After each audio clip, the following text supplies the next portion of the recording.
ang inyong tulay sa himpapawid ng serbisyo publiko. Ang Presidential Broadcast Service, Radyo Pilipinas, Radyo Publiko. Radyo Pilipinas. Radyo Publiko.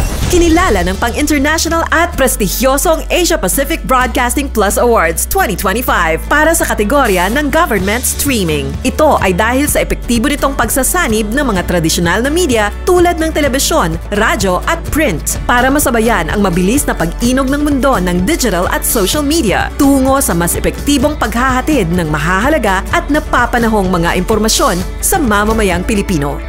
Kinilala rin ang Radyo Pilipinas dahil sa patuloy na pag-akyat ng rating. Ngayon ay matatag sa pang-4 na pwesto sa Mega Manila ayon sa pinakahuling Nielsen Radio Audience Measurement Survey. At sa social media, nakamit ang mahigit 2,000% pagtaas ng bilang ng mga sumusubaybay sa Radyo Pilipinas page sa unang bahagi ng 2025. Patunay ito na ang inyong Radyo Pilipinas Radyo Publiko ay tunay na kaagapay ng inyong pamahalaan sa paghahatid ng serbisyo sa mga mamamayang Pilipino. Mula sa aming lahat, sa ngalan ng inyong pamunuan at mga kawani ng Presidential Broadcast Service, kasama ang inyong mga himpilan ng Radyo Pilipinas sa buong kapuluan. Maraming salamat po sa inyong lahat, sa inyong pagtangkilik at pagkilala. Radyo Pilipinas. Radyo Publiko.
Yes, mga igalamay nga adlaw kanatutan ug welcome diri sa tumanaguban sa tulunganong tambayan sa Radyo Pilipinas. Kauban niyo Armando Finiquito, mga igala. Kamusta mong tanan diha, no? Musta dira sa inyong lugar? Nag-ulan na ba, no? Monitor na ang flood control project diha. Char. Labi na ito mga nasa first district, tanawan ninyo diha. No, nya sumbong dahil diri sa mua. Charing. Bitaw mga igala.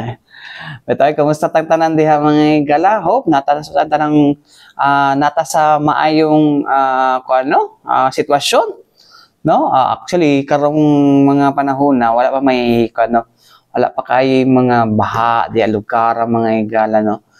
Pero ingat gihapon ta dira mga igala, no? Especially kung magbaha dito sa may bukid na bahin mga igala. Okay. Mao mo kunay isa sa mga hinungdan karon sa baha mga igala kani pagbaha sa mga kabukiran karong panahon, no? So, kung magbaha magud ang bukid mga igala, no? Although dili kay kusog ang ulan diri sa Davao, pero tingala tang anong mobaha, no? Ang isa sa mga kuan is ma-overwhelm man gud ang ato ang kuan mga igala, no? Ato ang kanal, no? Ato ang pag ma-overwhelm na mga igala, no? Tungod sa kadakos tubig sa kuan, bukid, padulong gina sa tuwa diri sa Davao, no? Kita may marag endpoint ana mga igala, no? O sa maong kuan mga tubig diha mga igala. So ang kuan na mga igala, no, hopefully kanang unsa ni kaning ato ang palibot diha karon mga igala, especially sa mga daplin sapa mga igala, bantay-bantay ginwa diha mga igala, no. Pero isa na sa mga kuan may wala karon mga igala, no, ang ato ang Davao City Council mga igala, iduso nila ang usa ka interagency task force mga igala, no, na para interagency task force mga igala para matutukan yung pagbaha mga igala. Dugay na dapat it's a long overdue mga igala. Pero ang kon mo ng purpose ng na interagency task force, no, para makuanta kung usaon gyud pagsulbad sa baha. Pwede mo guna to na makuha ng baha mga igala if it is already a environmental mga igala kayo nangaupaw na ang wala na kahoy dito sa kuan sa ato ang mga kalasangan, kabukiran, mga igala, although protected tuod sa Davao, pero ma-overwhelm ang gihapon na itong mga kahoy dira pag-abot sa doon sa Davao, kay tungod baga na kayo ang tubig. So usaon pagkuan na mga igala pag sulti na to, pagprotekta na sa ato ang kwan or pagpugong ana mga igala kung overwhelm na daan, no? Dapat dito pa lang sa taas, sa pinakataas sa maong suba mga igala or sapa mga igala, dapat ma-hold na siya sa itong mga roots mga igala, no? Mo gina isa sa mga kwan mga igala, no? Nindot na flood control mga igala, no? Kanang daghang kahoy. No, pero sa tama na mga igala nga di man sila kakuha kickback ana. No, di may makuha kickback ana nga mga kuan nga klase sa flood control, no? Kanang mga kahoy, kawayan, di ba? Wala ba kakuha kickback, no? Dito gid sila sa dai kickback gyud, no? Nagiuban gyud ka adi tanan libre kay kuan. Di tanan libre kay tawagan ni kanang watay kickback ana. No, mahilig sa kickback. Pero sa tinuod lang mga igala, no, tako gyud mga igala, no. Actually daghan nagakatag sa Facebook mo na ang natural natural na flood control mitigation or flood mitigation na kuan mga igala, no, ang kining kuan tawagan ni kining unsa ni kaning ato ang makakahuyan. Mo ganyan natural yun, no. Hindi taanang kuan ni sa riprap sa pabana dike bungkag nga pa nakadugayan pero ang kahoy may gala magdugay ko nag 100 years, no. Ang mga kahoy magdugay mga kahoy nga kita na to na mga century old pantumbahon. Diyos ko. Pantumbahon kay magtukod o flood control project. Tama yung galay, kagahapon sa pulong-pulong sa Dabawenyo, kisgutan ni Councilor, 3rd District Councilor Alberto Ungab mga igala, no? Karing giingon nga interagency task force mga igala nga bot nila iduso, no, diha sa konseho. Kung unsa na, ato paminawon mga igala, no? Daghang salamat Davao Breaking News sa maong live kagahapon, no? Alang niining ko no, at least dili na mi kailangan magdali mo to dito. Anyways, may gala to paminawon mga igala, no. Councilor 3rd District Davao City 3rd District Councilor Alberto Ungab mga paminawon na to. Sorry, just a follow-up. Sa imuhang committee cons na abatay efforts para it comes to kaning para lang maato ang masiguro na kani ato ang mga flood control projects o kani ato ang mga Yeah, that's why actually the problem with many people is they think that only infrastructure can solve flood problems. That's why actually I already suggested that we're going to have an interagency task force that should address flooding, because flooding now is totally different than the flooding 5 years ago. Just imagine you can have flood even as far as Barangay Carmen or Barangay Venus. There are floodings there. It doesn't happen. It did not happen 10 years ago or 5 years ago. It's different right now. That's why we suggested during one of the sessions that there should be an interagency task force that should address this problem. First of all, this was done before, I think, way back 2016, headed by DPWH. There were 3 meetings after that. We don't know anymore what happened. That's why we suggested that the city will initiate that interagency blood control task force, so that we will not be pointing fingers with each other every time. And remember this. I think it's only 3 rivers which is within Davao City. Lanang River. All the other rivers actually does not start in Davao City. The Davao River, actually, we call that Davao River, but it starts in San Fernando, Bukidnon. If they put all the dikes there, then all the water will proceed to the city of Davao. Hindi na mag-overflow sa kanila. So, we should be talking with them. That's why we need an interagency approach towards this. Talomo River, where does all the other tributaries come from? It comes from North Cotabato. We don't have control. We don't have control. Davao City have control on the waterways. We have control on the exit. But on the entrance, there's a lot of tributaries coming from other provinces which we don't have any control with. What would be the task of the task force po? First of all, it should identify what are the particular causes of the flood happening in a particular place. Remember this, localized flooding is not that much devastated. Not that much devastation. It's not much of devastation given by localized flooding. Localized flooding usually is caused by, say, waste, silted drainage and all this, which can be solved immediately. But remember this, overflow of rivers is the most devastating disasters that can happen. How many times have we experienced the overflow of Davao River? Overflow of Talong River? And you know what the devastation it caused? It's too much. That is what we're going to, that is what we should project on what particular areas does this happen. Last na lang, Cons. Where are we now on that plan? So far, we are still on the drawing board because I just actually proposed it last week. We cannot do that immediately.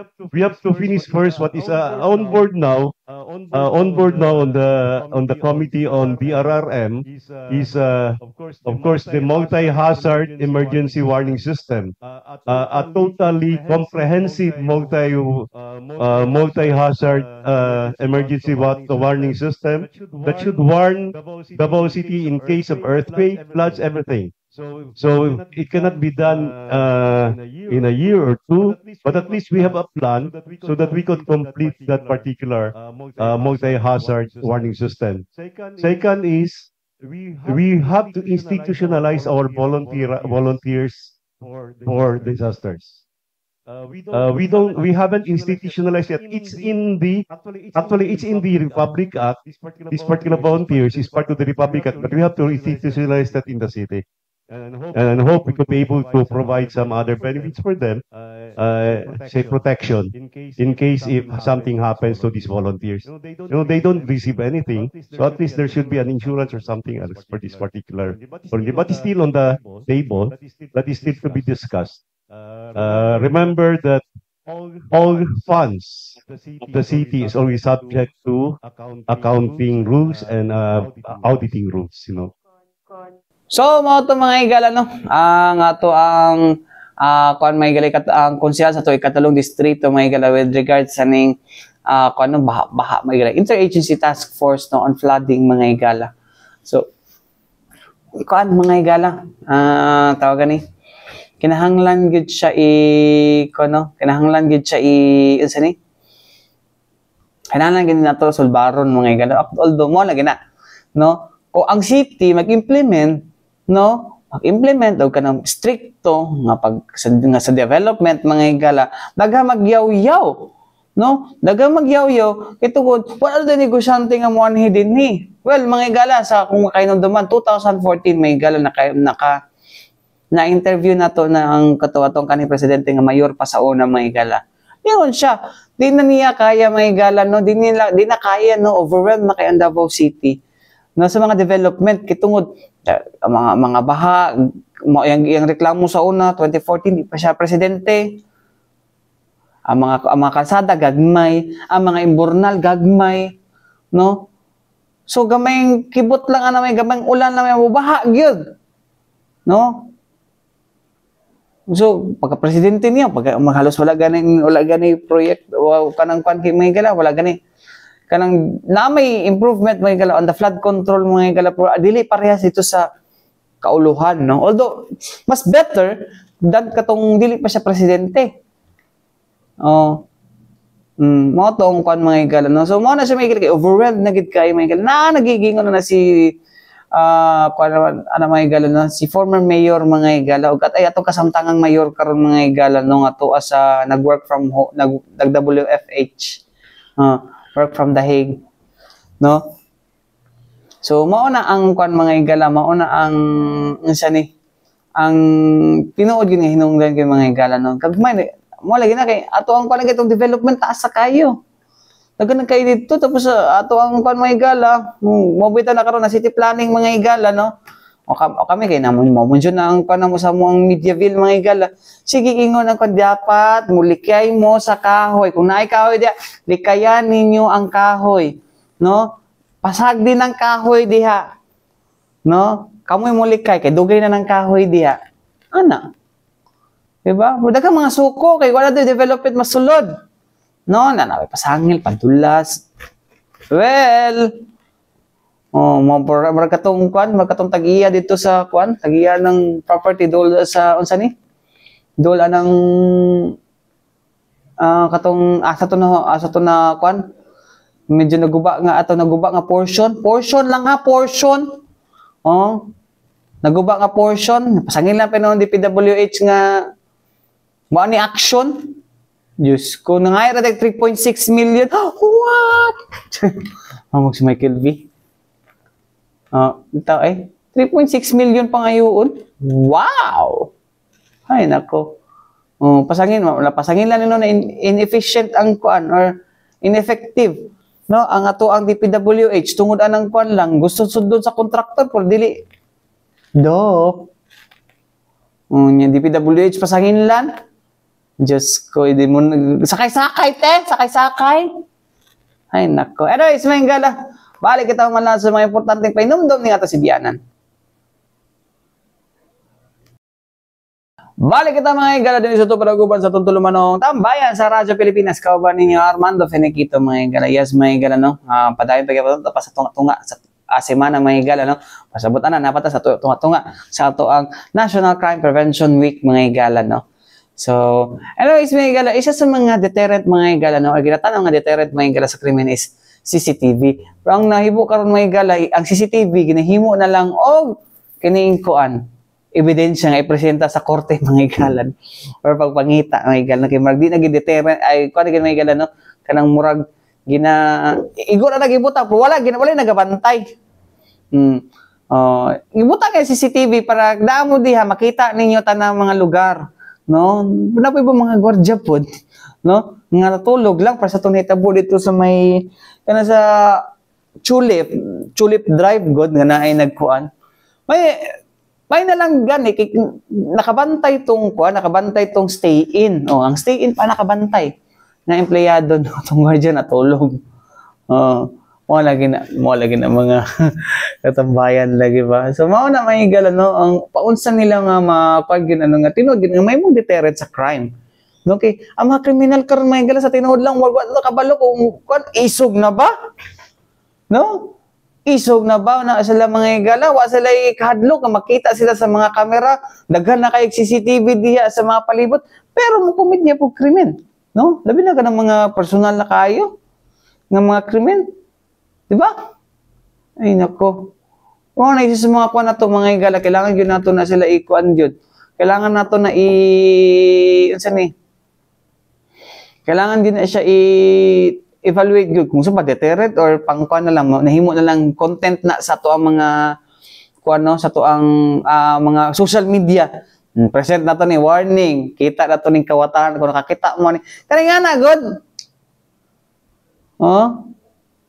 Kawatan ni siya. Anak na lang ba? Diba po namin kahadlok ng mga tao karon, no? So usa gid atin na deterrent mga igala, no? Or sa bagid ang buhaton na sa atong kapulisan or sa atong mga law enforcement units mga igala, no? Anyways mga igala, aron nga mas ma-explain na siya mga igala, no? Ato ang paminawon mga igala, no?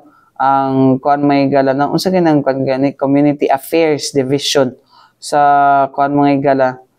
Division sa atong Davao City Police Office mga igala nga si kuan, no? si Major Ruben Libera mga higala o ang atong Acting Operations Coordination Officer sa Public Safety Security Office mga higala sa Davao City nga si Major Jose Daniel Kimpo mga higala. Paminaw na to.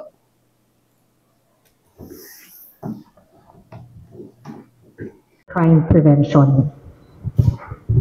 Well, ma'am, in advent of our technology today, the CCTV is very important in crime prevention, considering that it will deterrence the criminal to commit crime, considering that they will be identified through CCTV.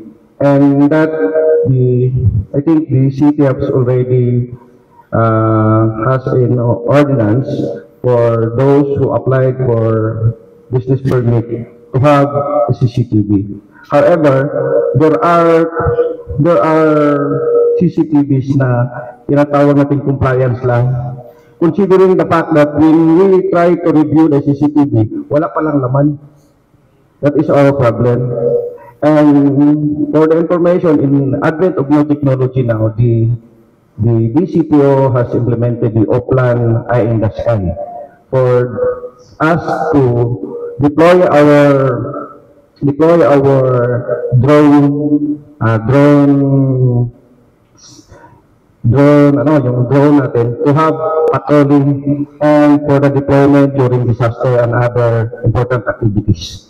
Sir, how do you assess the ordinance? As you said, we already have an ordinance, but what's your assessment on the implementation of that ordinance? Kasi may mga business establishment pa rin na when you ask, when investigators request for footage, mahirap, parang it's hard for them to give a copy to the investigators. I think, ma'am, the city government must try to, or our police must try to parang i-audit if all the CCTV deployed was serviceable or not for our crime prevention. Kaya as previously, merong mga CCTV na hindi functional. Tapos nakikita ang nangyayari sa functional, meron ng kernel, and na wala palang laman yung CCTV.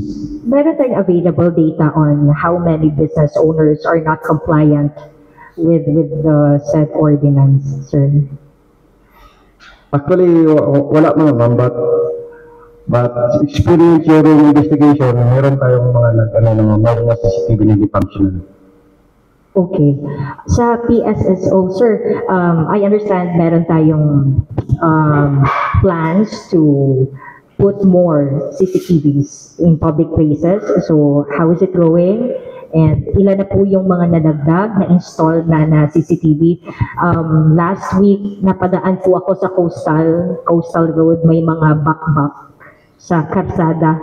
So, unsa atong ibutan dito, sir, mga CCTV na ba to, mga kable, or so how's it going?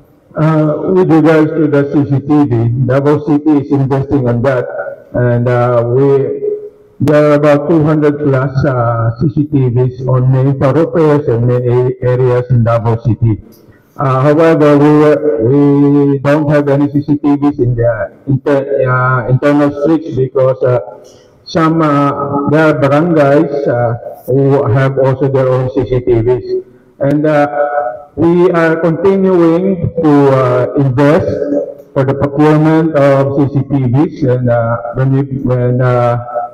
when these CCTVs will be available, then it will be installed as soon as possible. And I would just like to add up to your question about permits on the CCTV. According to the ordinance, the Public Safety and Security Office, in coordination with the Business Bureau, before any business establishment can renew or establish a new business, they have to go through that city ordinance requiring all business establishments having a paid-up capital of 3 million and above should have their CCTVs on strategic areas in their establishment.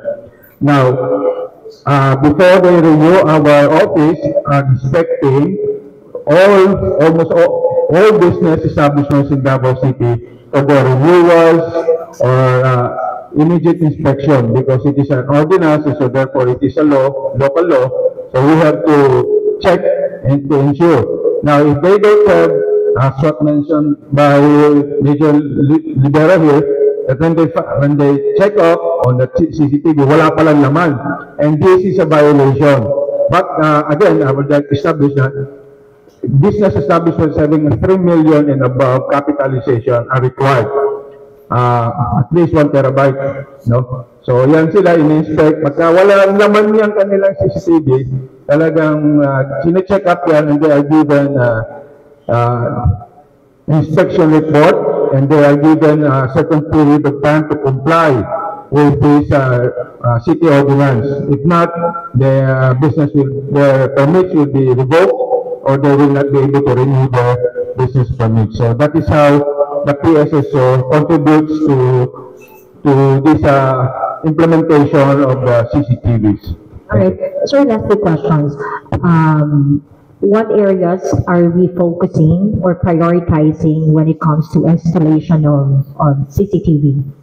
We are prioritizing the major thoroughfares, major congregation areas, like for example, San Pedro and other streets. We try to establish CCTVs, although major thoroughfares have their CCTVs, but however, some areas, ang problema doon, walang source of connectivity, and then sometimes another thing is that ang CCTVs na ginagamit natin ay hindi naman lang yung made in China, but we have to procure it, so hindi agad-agad. But we are moving towards that, adding capable and efficient CCTV so that makakatulong talaga. Again, this is not an easy investment, but we are doing it because the city government is bent on ensuring the safety and security of the city. So, yan ang inanat natin, but progressive lang kami, modular ang aming development, ang aming procurement para hindi masyado mabigat sa budget ng city government. So mga ito mga igala, no, ang pahayag, no, sa itong PSSO mga igala, Davao City Police Office mga igala, pinahagin na Major Ruben Libera o Major Jose Daniel Kimpo mga igala, no. So hopefully mga igala, pag iniuban mo, pag-ulo mga igala, tapos di mo andar nila mga CCTV, niya pag na-increment, pasangilan mga police, nako, Diyos ko, lami, kaya lami, ninyo doklon, no.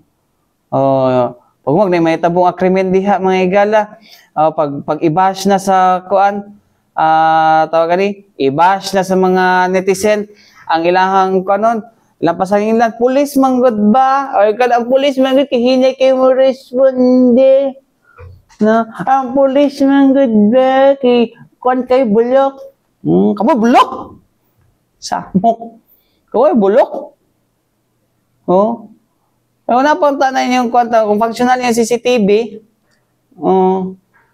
mga bulok kayo, mga bulok kayo, kung functional CCTV, di dali rin masulbad ang kaso. Sa ako, di ba mo andar? Wala kang cooperate or basig kakunsa ba sa kriminal? Charing. Bita mga igala, yung muna ang isa sa mga dapat active po gid ang CCTV mga igala, no, kay kung dili maguni kamukali po mga kuan nato to mga establishment dapat maging proactive pud ta, no. Actually gina-meeting mga nasa pa naging mga kuan baka wala tad pa ang ilang kuan sa Manila or sa banay lang kuan diha, no. Daghan og mga kuan ba, daghan pag mga kuskus balongos mga igala nilang kuan ba, no. Nya pag di masulbad sa pulis, di madakpan ang kuan kriminal, ang kuan na pasangin lang ang pulis, no. Mapapil og basang ang kapulisan, no, kay kuan hunong wala nagbantay diha nga pulis. Diyos ko. Ay nako, dili po ta sa laing hisgutanan mga igala kung nasa mga igala suportado sa Department of the Interior, local government mga igala, no, ang kining sugyot, no, nga sugyot sa Davao City Police Office, no, nga ipreso, no, ang kanang mga nagainom-inom diha sa mga pampublikong lugar sa gawa sa mga lugar kanang mga gawa sa balay, no, las kalsada maginom-inom, no, prisohon, no, kaya diha nagsugutan ng mga patay mga igala katungod lang nag-away kay mga hubog diha sa mga kadalanan mga igala nga nag-inom. Ayun ako. Anyways, mga igala ato paminawon mga igala, no, ang ato ang pano tawag gani ato ang sige, ato ang Regional Director sa Department of the Interior and Local Government 11 Maygala na si Sir Abdullah Matalam Maygala, no. O, of course, balikan nato Maygala, no. Ang ato ang Operations Officer Maygala sa Davao City Public Safety and Security Office Maygala si Major Jose Daniel Kimpo Maygala. Paminaw na to. Ang liquor, ang influence sa liquor tungod kay makapatay gid siya. Na parents sa somewhere in Kalinan gipatay sa iyang anak na hubog. Magparinti, magsuon yata, no? Nag-inom, gipangdunggab, gidakdakan pagbato, patay. Kaning police involved, kuan siya, kaning ingon nga hubog. So, di ba panahon na sama sa illegal drugs, i-consider nato siya nga dangerous substance ang kaning liquor. Tungod kay daghan mga matay ani. Kung daghan po nga mga krimen na itabo, tungod ani, no? Di lang patay, ay mga rape, ay mga kining physical injuries and others. Unsa na siya nga pangutanan nimo sa personal na ko katubagon o bahin sa palisiya nato? Okay, kung pag-isya na ito, mas labing mayo kung katong law enforcement ang mutubag. On a personal basis, kung on a personal basis, labing yung dapat nato nga dili ginato na, ikondinar yun nato na, kaya nga no, kung ako yung mga pautano na, dili lang nahubog ba? Kasi involved po na sa illegal drug activities, kaya nga no, incestuous, iyang parinti, iyang patyon, naliman ka anak. Dili lang na siguro hubog. Kaya kung hubog, matuog, mawasan na ya. Pero dili po makutaw ang atong utok. Pero kung naka-unsa ka diha, mao na yung pinakahadlukan ginato sa tanan. Which is nga nahitabo bidya tinuod. Di ba? Masubrahan. Okay, anybody no, sa law enforcement. Law enforcement, do you agree na kailangan nato nga mas i-regulate pa o kaya basig i-consider na dangerous substance ang liquor? First, natastand, sir, last session of the City Council, our City Director presented data regarding the liquor-related crimes. So that is why the police has no authority to craft policies as to but we have already furnished the City Council to data regarding the liquor-related incident and for them to unsa ilang recommendation whether the craft laws nga maghimo steeper penalty or it is up for the City Council to unsa ilang action taken. All right. So kung si Professor Kimpo, ang stand sa PSSO. Ang Davao City na ato unit na tinatawag Vices Regulation Unit. So this is responsible for ensuring liquor ban is implemented and they give penalties to the violators. Now, yan ang karon, pero in coordination with the DCPO and probably with the assistance of the Task Force Davao, we can implement this, yung lalo-lalo kasi isang problem talaga is yung proliferation of street drinking, yung sa kalsada lang, mag-inom-inom, bawal man na sa may ordinance sana, bawal na. Ang problema lang is that nasa sulod sila sa balay, paggawas nila, they become rowdy. So what happened? Dito na medyo di na natin makontrol. Yun na ang mga cases na nahitabo is very much, in fact, kahit very much high na pati mga relatives, na ang tawag ito na pinapag-iskitahan na rin. Wala nang pili. Probably Siguro hindi lang din siguro alat ang may cause yan eh. Psychological, sometimes people drink because of some psychological problems, or probably there is depression. And when there is depression, you become temporarily insane. So hindi mo na ma-decide sa sarili mo kung talaga ang ginagawa mo tama pa ba. So by way of looking at the personality, siguro isa rin yan sa tingnan natin. So hindi lang siguro limited sa because of liquor, influence of the liquor, but siguro yung person itself, bakit siya naging ganyan? What precipitated him to do such an act, a criminal act, a very vicious criminal act? Tingnan lang natin yung psychological niya siguro. Baka merong condition na affected him na ang kanyang recall ay mag-inom, tapos na-prep up yan, o kaya minsan ang barkadahan na rin, ang kainuman mo, ang nag-i-influence sa'yo para uminit ang ulo mo, di ba? So siguro tingnan din natin yan, kasi ang individual talaga, through my experience before, when I was still a college professor, mga estudyante ko, pagka ganyan ng sitwasyon, inakausap na lang. Hindi yung tayo, pati ang police, pag mag-action na hindi na ganun ka-violent. Kasi if you meet violence with violence, talagang somebody is going to be affected by that. So para sa akin, siguro paigtigin ng yung mga liquor ban natin, liquor ban pa, lalo-lalo sa street, constant patrolling para medyo maiwas-iwasan yung street drinking. Yan talaga. Salamat. Thank you, Professor. So, mga higala, no? Ang pahayag, no? Sa itong mga opisyal, mga higala, with regards sa inom-inom sa no? So, suportado. Pero ayun na, mamatay ang turismo na ito, patay ang turismo na ito, mawala na lang mga kuwan niya. Sakay tawag kanin, mawala na ang mawala na itong mga bisita na wala mo nagdabaw, wala naging magkuha na turista na ahoy kaluoy sa Davao. Okay ra na kaysa mga dagang magkuha ng mga hubog diha mga higala. Mamatay ang turismo. Pero ang kuha na is katulad mga nag-inom sa gawas, no? Mamatay. Katulad mga nag-inom sa gawas, sa publikong lugar, sa mga kadalanan, bawal gina siya. Bawal gina siya. So, ayun na lang mo kuha mga higala. Ayun na lang mo, kung saan tawag gani. Ayun na lang sa mo kaning kalain kung kay dira pa man wala pa matong liquor ban mga higala. Wala pa napugyapon ng liquor ban mga higala kay para mabawasan ng mabawasan ng kita. Charing.